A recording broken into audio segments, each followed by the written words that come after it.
নমস্কার, রাজনীতির গল্পের অনুষ্ঠানে আপনাদের সকলকে স্বাগত।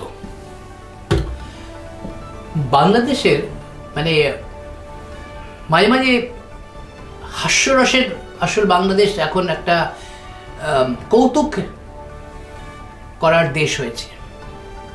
আসলে বাংলাদেশ এখন ভাবছে যে কি করবে তারা, মানে ভারতকে সঙ্গে পাল্লা দিতে হবে, ভারতকে বেকায়দায় ফেলতে হবে, ভারতকে কিভাবে হেয় করা যায় সেসব নানা রকম চেষ্টা তারা করে যাচ্ছে।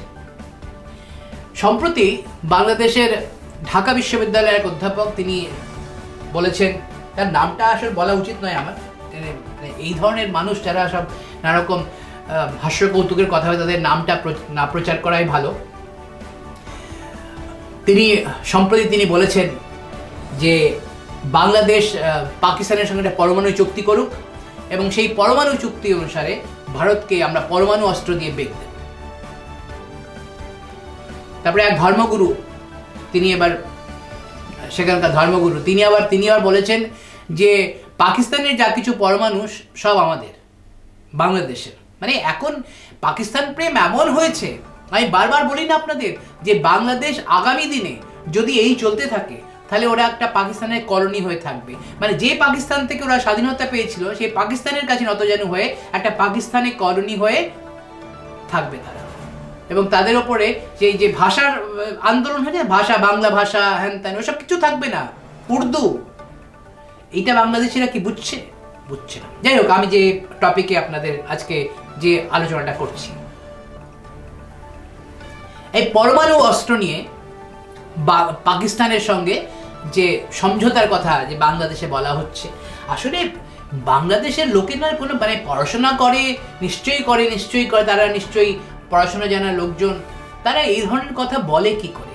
যে পাকিস্তান নিজেই খেতে পায় না, যে পাকিস্তানের এই আজকের যা পাকিস্তানের যে অবস্থা, সেই পাকিস্তান পরমাণু অস্ত্র নিয়ে ভারত আক্রমণ করবে বাংলাদেশের সঙ্গে, এটা হাস্যকর কথা। পাকিস্তানের নিজেদের অবস্থা ঠিক নেই, তাদের কাছে আশা করছে বাংলাদেশ যে পরমাণু অস্ত্র পাবে। এদিকে আবার পাকিস্তান আবার কি করেছে, তারা চীনের কাছে হাত পেতে আছে মিসাইল প্রোগ্রাম, হ্যান ত্যান, পরমাণু অস্ত্র পাওয়ার জন্য। সম্প্রতি যেটা হয়েছে সেটা আরো সাংঘাতিক। সম্প্রতি মার্কিন পররাষ্ট্র দপ্তরের মুখপাত্র তিনি বলেছেন যে তিনি ঘোষণা করেছে যে পাকিস্তানের যে মিসাইল, ব্যালিস্টিক মিসাইল যে প্রোগ্রাম, সেটার উপর নিষেধাজ্ঞা জারি হয়েছে। তার মানে যে পরমাণু অস্ত্র এবং তার যে সব তারা প্রোগ্রাম করছিল এবং যে সব ধরনের তারা পরমাণু অস্ত্র নিয়ে যে প্রজেক্ট করছিল, সে প্রজেক্টগুলো সব বাতিল হয়ে যাবে। সেগুলো কোনো ধরনের পরমাণু অস্ত্র নিষেধাজ্ঞা, মানে কোনো ধরনের পরমাণু অস্ত্রর কোনো ধরনের তারা কিছু পাকিস্তান করতে পারবে না। এইটা কি এরা জানে বাংলাদেশের, এরা পাকিস্তানের পরমাণু ব্যালিস্টিক মিসাইল প্রোগ্রামের উপর নিষেধাজ্ঞা জারি হয়েছে?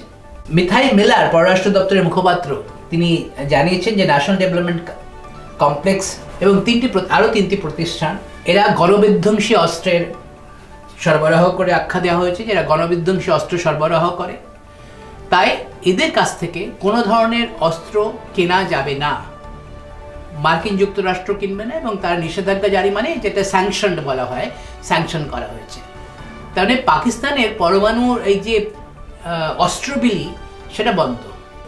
এই নিষেধাজ্ঞার ফলে এদের সম্পত্তিগুলো বাজেয়াপ্ত ওয়াশিংটন করতে পারে এবং ওয়াশিংটন এটাও করতে পারে যে এই পরমাণু অস্ত্রের যে ব্যালিস্টিক মিসাইলের যে প্রোগ্রাম পাকিস্তান করছে সেগুলোকে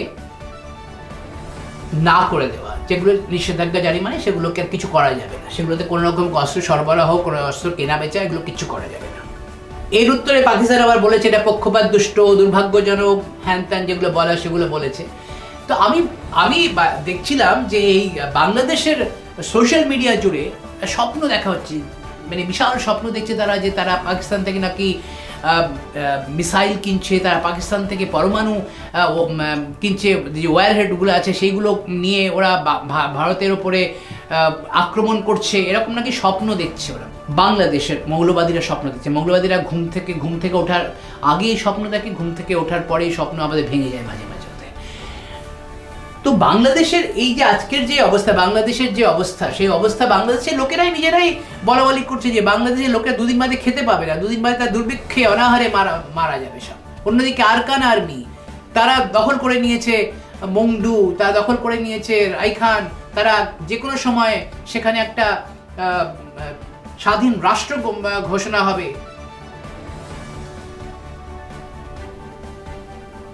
বাংলাদেশের ঘাড়ের উপর নিঃশ্বাস ফেলছে আরাকানরা। ইউনূস সরকারের শাখের করাত আমি কেন সাধে বলিনি, ইউনূস সরকারের আসতে কাটবে, যেতেও কাটবে। কোন দিকে যাবে ইউনূস সরকার? ভারতকে একদিকে শত্রু বানিয়েছে, অন্যদিকে মায়ানমার সীমান্ত অশান্ত, মায়ানমার সীমান্তে যে কোনো সময় রাইখান প্রদেশ একটা আলাদা রাষ্ট্র ঘোষণা হবে, যে কোনো দিন, যে কোনো সময়। তখন ইউনূস সরকার কি করবে? ভারত বিরোধিতা করে কতখানি এগোতে পারবে তারা? এবং তারা চেষ্টা করছে যাতে তাদের এই নির্বাচন যত তাড়াতাড়ি না করাতে হয়।